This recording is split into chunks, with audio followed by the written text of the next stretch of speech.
Hello and welcome to this video review about a thermal monocular TD210 made by Guide.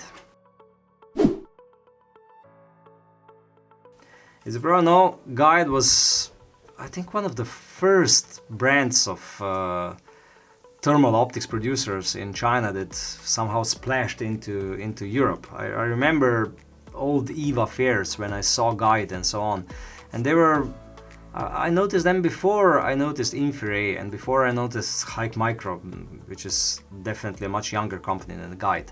But in the meantime, they were not so, I would say, present in Europe, especially not with marketing and so on. And now in 2022, they came out with quite a few new stuff, which is very, very interesting with their new thermal binoculars. Look at our EVA report videos, and normally they came out with this TD series. They have two models now, TD210, which I'm going to review today, and TD410. So this is a really compact monocular, even though honestly speaking there are some others which are even smaller. But what's interesting about it is that they went with this TD210 model for the basic entry level. So this device is priced at 539 euros. So they are attacking the first-time buyers who are looking for the cheapest among them all and looking what to get for their money, for what's the best option for the cheapest thermal monocular they are able to buy. They're going directly against Hike Micro LC06. Even with a smaller lens, it has a 6mm lens instead of this 10mm lens. So around 500 euros there is no crowd there. So that's very interesting where Guide started. So I would like to do a review first of the physical properties, then about the battery, then about the sensor, then the display and the optical performance and the menus, and then at the end I will go through the positives and negatives, so sweet and sour, and competition, which are the models which this Guide competes against. Okay, so you can see the housing is made out of plastic, PVC, nothing special. We are talking about 500 euros device, and it's approximately 14 centimeters long, about 4.5 centimeters wide and 7 centimeters high. 7.5 centimeters high. It's powered by an 18650 battery, so there are really a lot of batteries like this on the market, and you're able to see it's quickly interchangeable. And this is something where Guide kills all the competition, because we know this is an approach that Pulsar took with their Axions, which are much more expensive, and we know that this is the right approach because you don't need any external power bank or something like that. You just need to carry one additional battery like this in your pocket, and you will never run out of battery juice. It's just simple like that. Like I already mentioned, the device is made in China. It's quite nice, ergonomic. It comes with 2 years warranty. Unfortunately, it also has a power indicator here, which I really like. This is something what it's really important. The startup time is around 5 seconds, ready to use around 8 seconds. Please check our real startup time blog posts where we put to test what producers claim and what is true, and you will see there our measurements.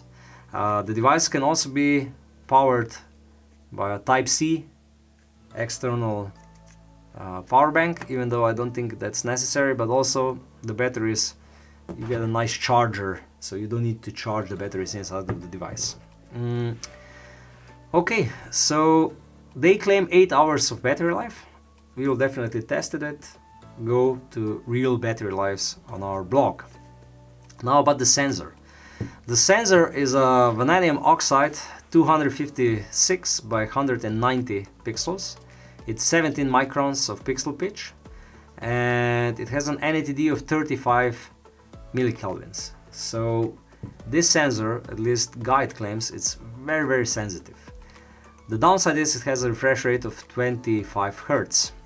It has an automatic calibration mode normally, and The screen on the other side, it's really interesting. It's OLED screen, 1280 by 960 pixels, and it's really big. The biggest you're able to notice in these devices, which are oh, I didn't press the button to turn it off fast enough, long enough.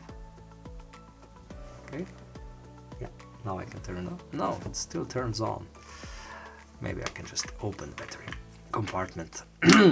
So the screen is really big when you look at through it. It's also very easy to use it with glasses, and this is a big plus in this 500 euros segment. Okay, now if we go through the optical specification, it has a fixed focus, so only 10mm lens. They say it's a fast aperture lens, f1, who knows. And normally when you look through it, it's like, okay, it's a thermal monocular, but we are all used to those thermal monoculars for 3,000, 4,000 euros, and normally the image quality here, it's really not on the same level. Understandable. It does have field of view of approximately 300 meters, so really wide field of view, and range of detection of around 400 meters. It also has 4 color modes. It doesn't have any focusing abilities, but you, I would say, wouldn't miss it. You are able to set your diopter here on this button. It works nice, and still the image quality for 500 euros is more than decent. In terms of menus, you have an option, you have a button for each option. So for brightness, for I would say not identification, but for modes of how the sensor is working. For the magnification, it starts with 1.8 times, but then you're able to, it has 4 times digital zoom, and normally an on-off button. So really not much else, it's just for basic needs. They try to put the best possible sensor inside of this device and the best possible screen inside of this device for the lowest entry point in terms of pricing. And they did this really well. So I think I will go through what you're getting into the box, and then I will continue with sweet and sour and the competitors. So you're getting a manual, a really nice carrying pouch made out of neoprene, charging cables, additional eyepiece. It depends. For me, with glasses, this one is better. If you're not wearing glasses, then this one is going to be better. One battery, like I said, 18650, and a charger for the battery. Quite a good package. And also the box and everything is really nice. Okay, now sweet and sour part. I really like the interchangeable battery. This is something what is, I would say, special in a device which costs 500 euros. I also like the type of the battery they chose, because they claim 8 hours of battery life.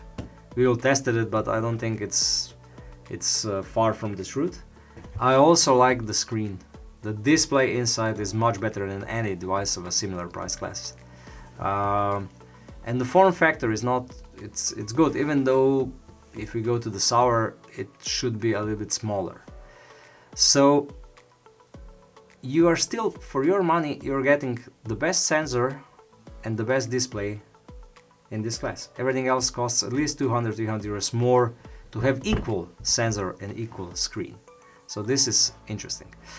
Okay, so what could have been done better? The size. The device could have been a little bit smaller. Normally focusing, but who knows if it's really sensible to do focusing on a 10mm lens. Okay, no Wi-Fi capabilities, no image and video, possibility of capturing image and video. This is something what they should include in this device, honestly speaking, even if it's only 500 euros. But I think they cut the cost exactly at this point. They cut the cost on video and image capturing capabilities to really come down to 500 euros. What else? So PVC housing, normally magnesium would be better, but again, for 500 euros, I'm not sure that's even possible. Okay, so now let's talk about the competition and what are really strong points of this device. So let's go to Hike Micro. They have a similarly priced device, roughly 60 euros cheaper, the Lynx LC06, with a 6mm objective lens, with a much smaller sensor, and with a much smaller screen. I think that this device blows it out of the water, especially when you consider much better sensor, much better display, and the interchangeable batteries for 60 euros more. So for first-time buyers, I would say this is the device to go to. But Hik Micro also has a different device. It's called Lynx LE10, which is basically the same. It has the same sensor, very similar lens, very similar display, but it costs 200 euros more. It costs 700 euros. This one is 539 euros. And it doesn't have interchangeable battery. It is a little bit smaller, that's true, but you're not able to change the battery. LE10 also has 25 Hz of refresh rate, which is sour, and I forgot to mention in the sour part that the refresh rate, when you're panning the scene, you are seeing that it doesn't really copes with movements. So 50 Hz would be much better. Then we have the FLIR TK, an older device. This one just blows it out of the water with everything, with better sensor, better lens, better display, interchangeable battery, everything. And then we have the DALI S1, again more expensive, worse sensor than this one, and I think the display, it's much different, it's much bigger, but a different device, this different form factor. Again, I wouldn't say that with this being 500 euros, the DALI is around 680 or something like that. It's really hard to say if it's worth it. I don't think so. So all in all, my final thoughts: if you're in the market to buy your first thermal monocular and not spending much, just 500 euros or something like that, this is a really good option. Honestly speaking, I don't think you will be disappointed for 500 euros.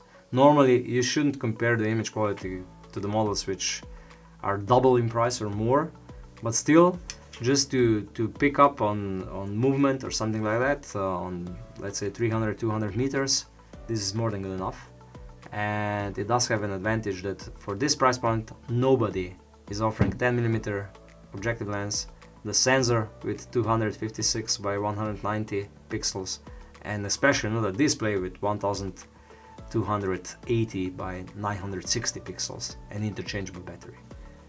This really offers a great value for money, honestly speaking, for 500 euros. So thank you for watching. I hope you found this review useful, and see you in the next one.